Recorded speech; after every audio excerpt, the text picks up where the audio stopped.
জলের তড়িৎ বিশ্লেষণের জন্য একটি পাত্রে অ্যাসিড মিশ্রিত জল নেওয়া হলো এবং দ্রবণে তড়িৎদ্বার দুটিকে ডোবানো হলো।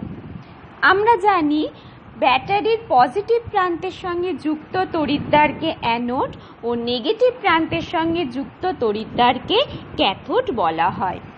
বিশুদ্ধ জল প্রায় তড়িৎ পরিবহন করে না বললেই চলে, কারণ বিশুদ্ধ জলে OH- ও H+ আয়নের সংখ্যা খুবই কম হয়।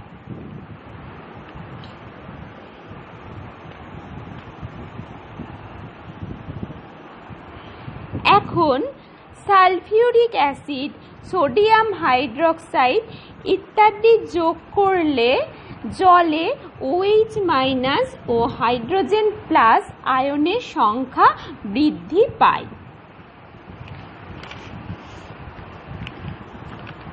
অর্থাৎ অ্যাসিড মিশ্রিত জল ভালোভাবেই তড়িৎ পরিবহনে সক্ষম হয় ও জলের তড়িৎ বিশ্লেষণ ঘটে।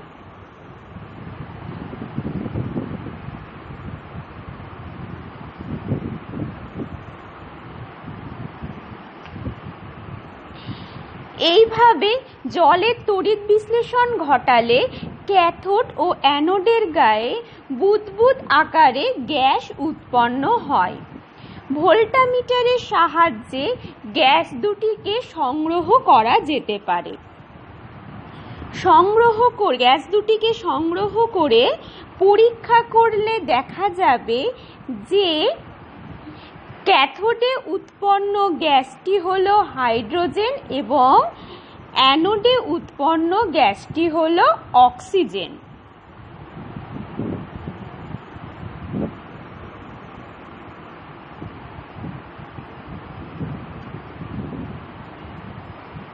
প্রকৃতপক্ষে অ্যাসিড মিশ্রিত জলে তড়িৎ বিশ্লেষণ করলে হাইড্রোজেন আয়ন অর্থাৎ H+ এবং হাইড্রক্সাইড আয়ন অর্থাৎ OH- উৎপন্ন হয়।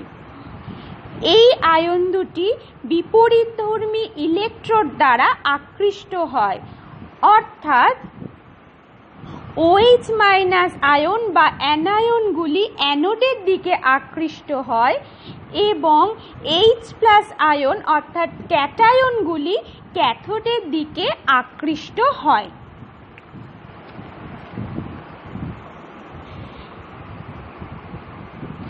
অ্যানোডের কাছে OH- আয়নগুলি এসে 4টি করে OH- যুক্ত হয়ে অক্সিজেন এবং জল উৎপন্ন হয়। অপরদিকে ক্যাথোডে 4টি H+ আয়ন 2 অণু হাইড্রোজেন গ্যাস উৎপন্ন করে।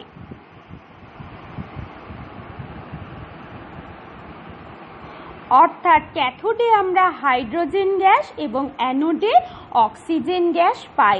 এই গ্যাস দুটির অনুপাত হয় 2:1।